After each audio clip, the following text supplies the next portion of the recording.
Bonjour, bonsoir à tous, chers auditeurs, auditrices de la radio Toison. Je suis vraiment heureuse d'être avec vous pour cette émission sur le couple, la famille, le célibat, les enfants. C'est une émission qui est riche et que j'aime partager avec vous. Je suis thérapeute familiale et conjugale et je suis aussi conseillère conjugale familiale. Je reçois des personnes qui ont des thématiques diverses et qui ont besoin de consultation, donc je reçois sur rendez-vous. Pour commencer cette émission, j'aimerais en fait vous proposer un temps de prière afin que nous puissions inviter notre Seigneur, notre Dieu, notre Maître. C'est lui le meilleur des conseillers, c'est lui le meilleur des thérapeutes. Lui, il est capable de venir nous conseiller, il est capable de nous donner le meilleur conseil. Alors, je vous invite à courber la tête, nous prions. Notre Seigneur, notre Dieu, notre Père céleste. Papa, je voudrais te demander ton orientation, je voudrais te demander ton Esprit Saint afin de pouvoir parler pour la gloire de ton Saint-Nom. Viens Seigneur, c'est dans le nom de Jésus-Christ, je t'ai prié pour ta gloire. Amen. La thématique que nous allons aborder s'appelle « Nos différences sont des sources de bénédiction dans le couple ». Je répète, nos différences sont des sources de bénédiction dans le couple. Nos différences ne sont pas des sources de malédiction, mais plutôt des sources de bénédiction dans le couple. D'abord, qu'est-ce que c'est une différence?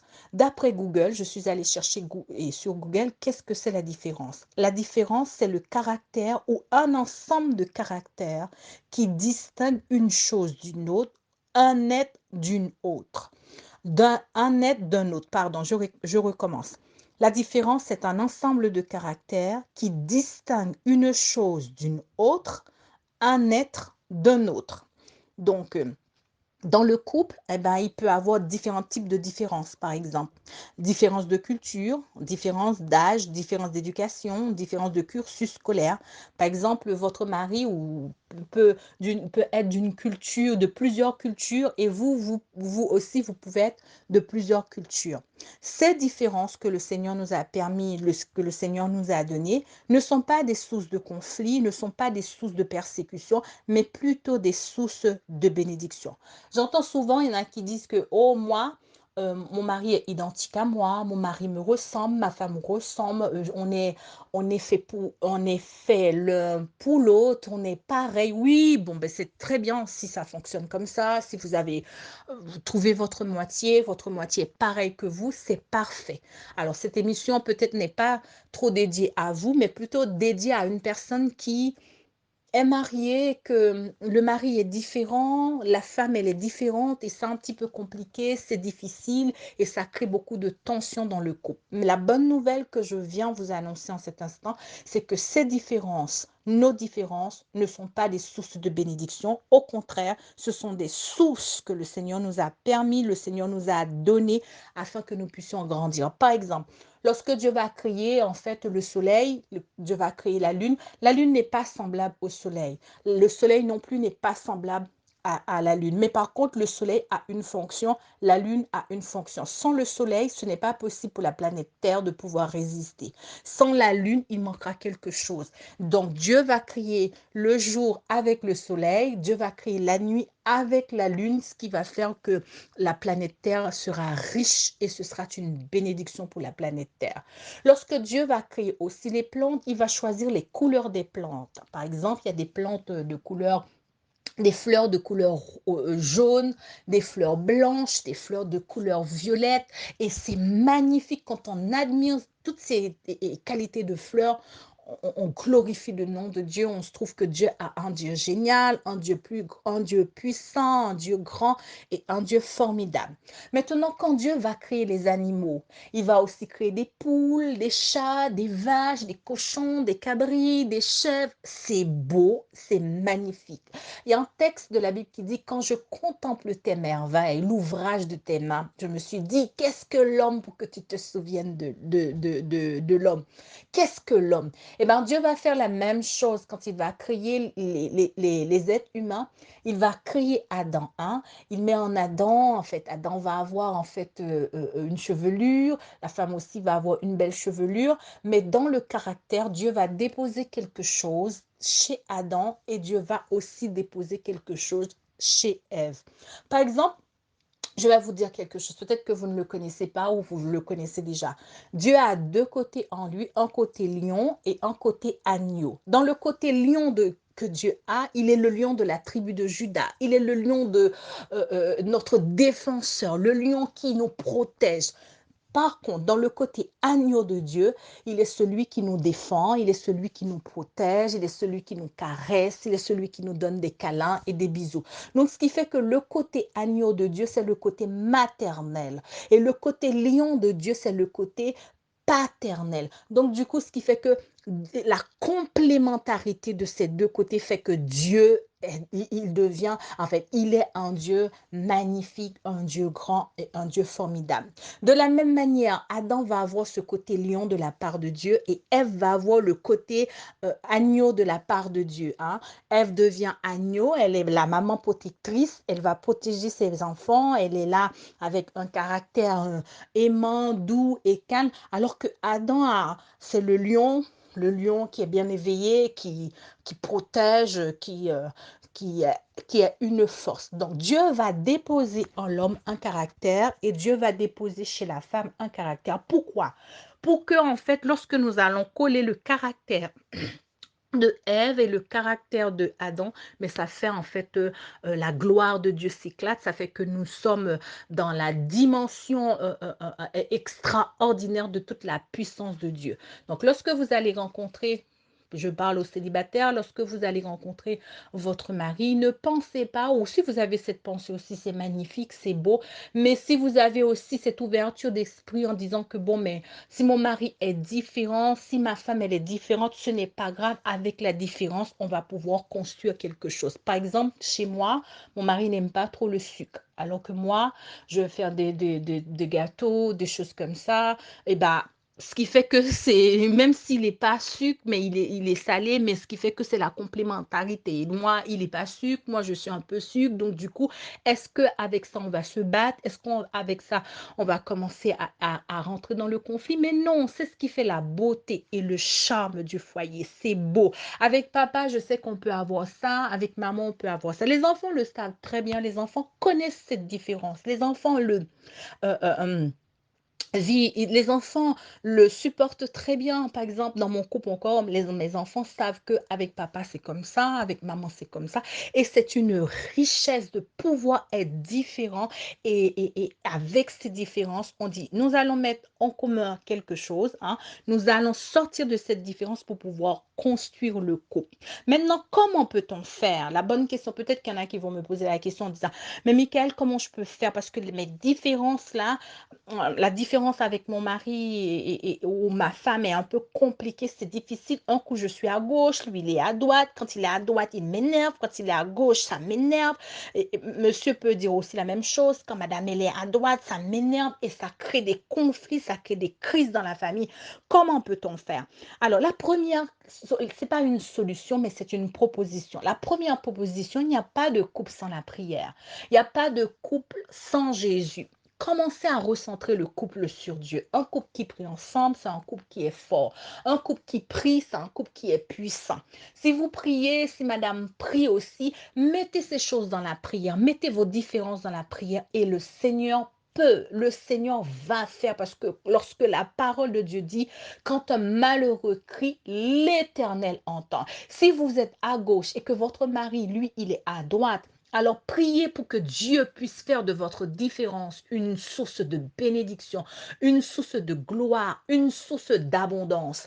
Gloire à Jésus. La première chose que comme je l'ai dit, je vous propose, c'est la prière. Deuxième chose que je vous propose maintenant, c'est l'acceptation de la différence. Ne dites pas que bon, mais lui, il est différent, je lui mets à part, je lui mets de côté, parce que j'en ai marre, parce que c'est comme ça.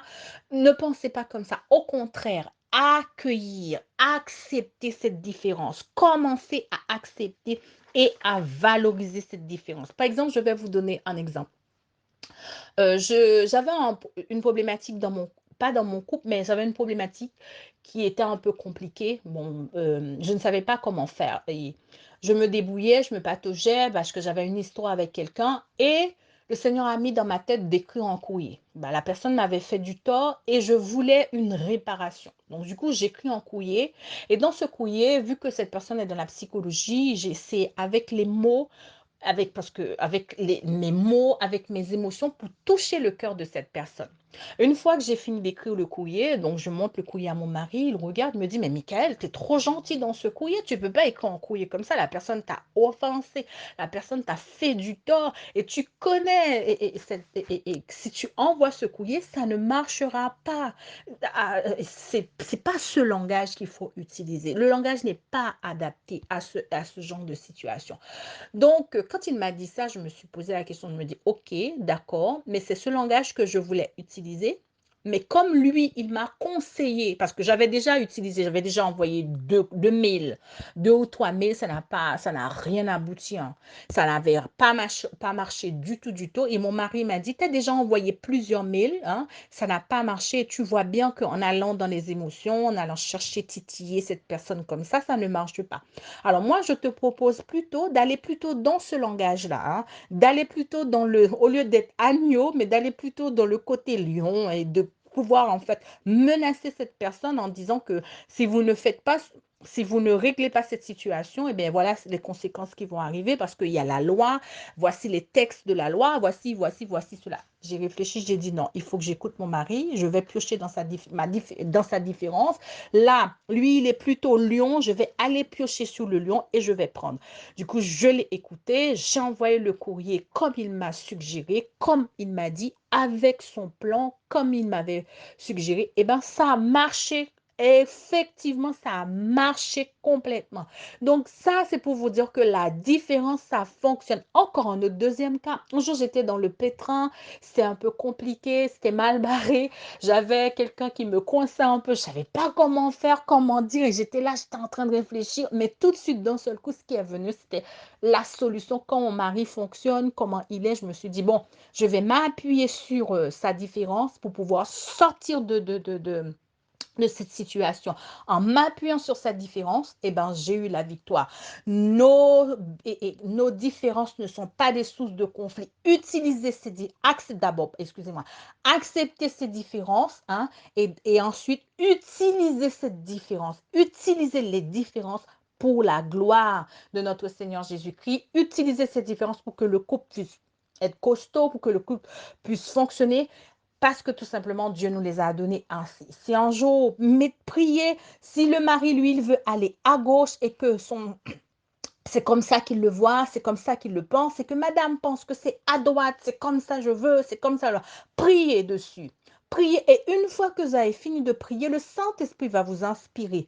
Quand le Saint-Esprit aura fini, aura déclaré son dernier mot, suivez soit monsieur, madame, hein, je parle à madame, suivez soit monsieur ou madame, suivez votre mari ou monsieur, suivez votre femme parce que Dieu nous a placés, ce sont des guides, comment dirais-je, ce sont des boussoles que Dieu nous a données ces différences sont des boussoles que Dieu nous a données afin que nous puissions afin que nous puissions remporter la victoire. Souvent, ces différences deviennent des pièges, ça devient des sources, ça deviennent des sources de conflit à la maison. Au lieu que ce soit une source de conflit, acceptez ces différences et ensuite, une fois que vous avez accepté la différence et commencez à utiliser, hein, à utiliser ces choses pour la gloire de notre Seigneur Jésus-Christ. Par exemple, je donne un autre exemple. Dans votre couple, pardon, votre mari, lui, il n'aime pas le repassage, il n'aime pas le ménage. Vous, vous aimez la vaisselle, vous aimez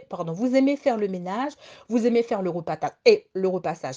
Dans ce cas, comment on va faire pour sortir de là? Monsieur, lui, il n'aime pas le repassage, il n'aime pas le ménage. Madame, elle aime le ménage, elle aime le repassage. Mais madame, prenez le ménage en charge, prenez le repassage en charge et donnez à monsieur quelque chose pour pouvoir, par exemple, si lui, il aime faire la comptabilité dans le couple, mais mettez ces choses sur la responsabilité de monsieur. Au lieu de commencer à râler, oui, il fait jamais le ménage, il fait jamais le repassage, au lieu de commencer à râler sur cette partie-là, faites de votre différence une source de bénédiction. Faites de votre différence, en fait, un pilier pour la réussite. Un couple, c'est comme une entreprise. Un foyer, c'est une entreprise. Il faut savoir gérer le foyer. Il faut savoir comment gérer. On gère le couple. On gère le foyer comme une entreprise. Comment ça se gère? Qui fait quoi? Le qui fait quoi? Madame aime ça, c'est madame qui va s'en charger. Monsieur aime ça, c'est monsieur qui va s'en charger. Madame n'aime pas faire la cuisine, c'est monsieur qui aime faire la cuisine. Eh bien, puisque madame n'aime pas faire la cuisine, dans la culture de madame, les femmes ne font pas de cuisine et que madame a été éduquée comme ça et que c'est compliqué, c'est difficile, au lieu de faire de ça un sujet de dispute, de conflit, monsieur, si vous aimez la cuisine, prenez ça en charge, hein, prenez la cuisine en charge. Si madame n'aime pas la cuisine, prenez comme ça, en fait, ça fait un couple équilibré. Trouvons des compromis. Lorsque vous allez au travail, qu'est-ce qui se passe? Le patron, c'est lui qui dispatche les tâches, hein. Il commence, il dit, bon, mais vous allez faire ça, l'autre va faire ça, l'autre va...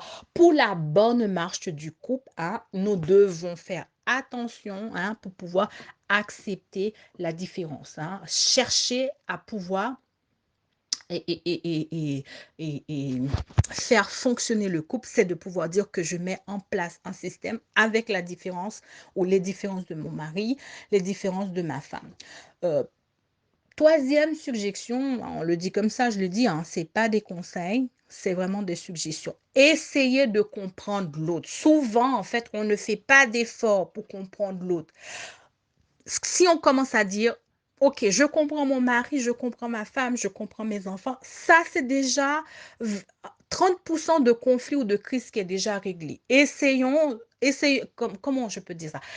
Essayons-nous, est-ce que c'est bien formulé ça? Je ne sais pas si c'est bien formulé, ceux qui m'écoutent, aidez-moi.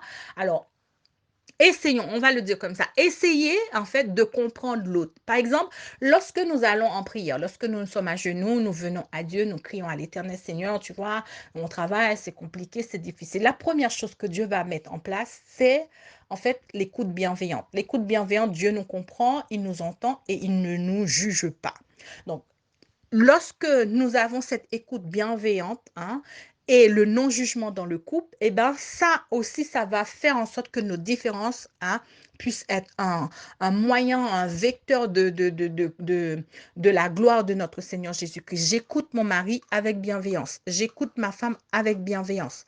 J'écoute mon mari sans jugement, sans culpabilité. Hein. J'écoute ma femme sans jugement, sans culpabilité. Ah, essayons ou apprenez à comprendre l'autre.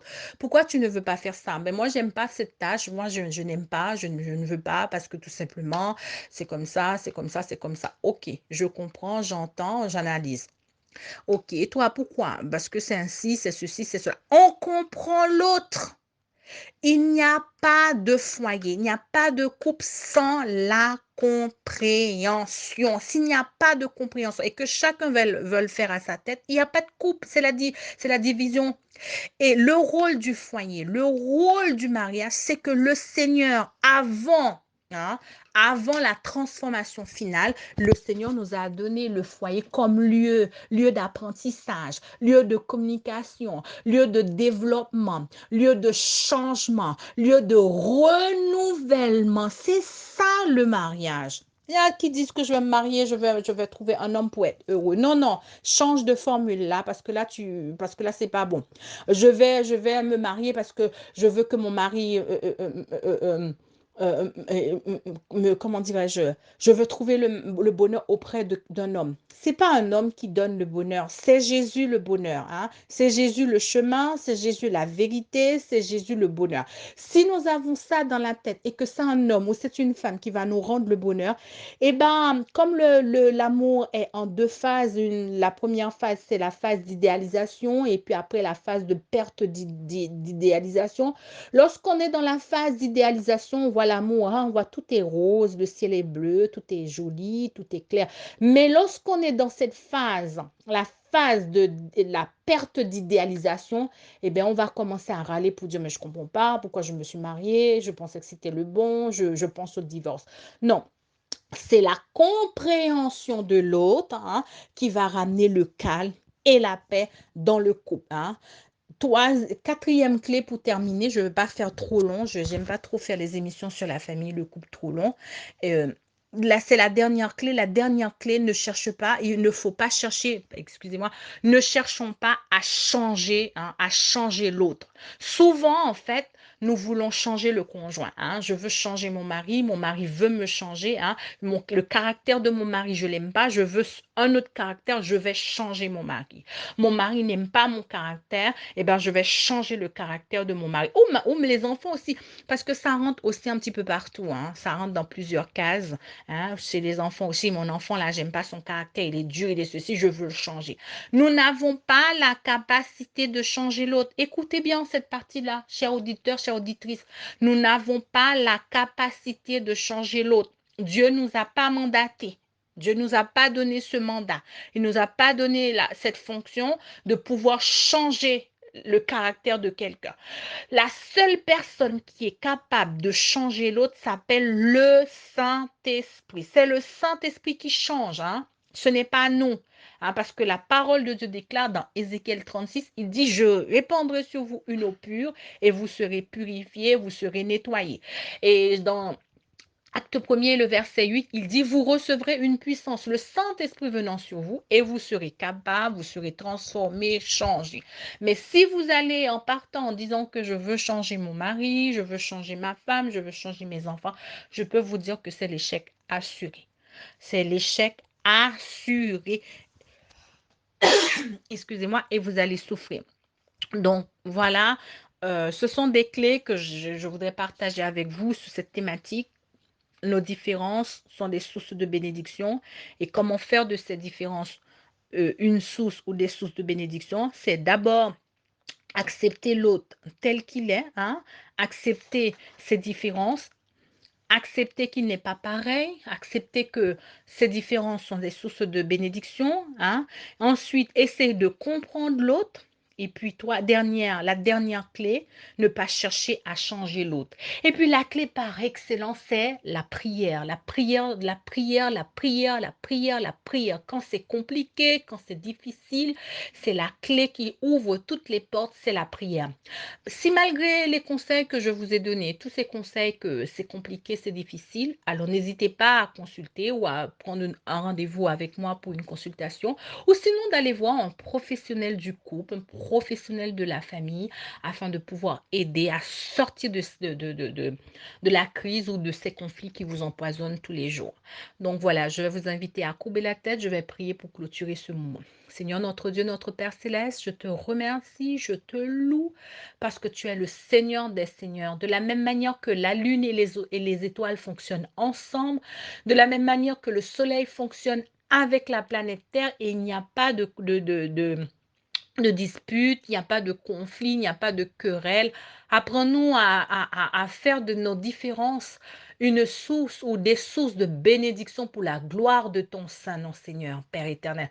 Apprends-nous à accepter que nous ne pouvons pas changer le caractère de l'autre et que l'autre ne peut pas non plus nous changer, que la seule personne qui est capable de nous changer, c'est le Saint-Esprit. Apprends-nous à rester plus en prière que à critiquer. Apprends-nous à rester plus en prière, Seigneur. Apprends-nous cette partie-là, à rester accroché à toi au lieu d'être dans les querelles, des conflits, des cancans. Bénis quelqu'un qui écoute cette radio en cet instant. Je t'ai prié pour la gloire de ton Saint-Nom en Jésus-Christ. Amen.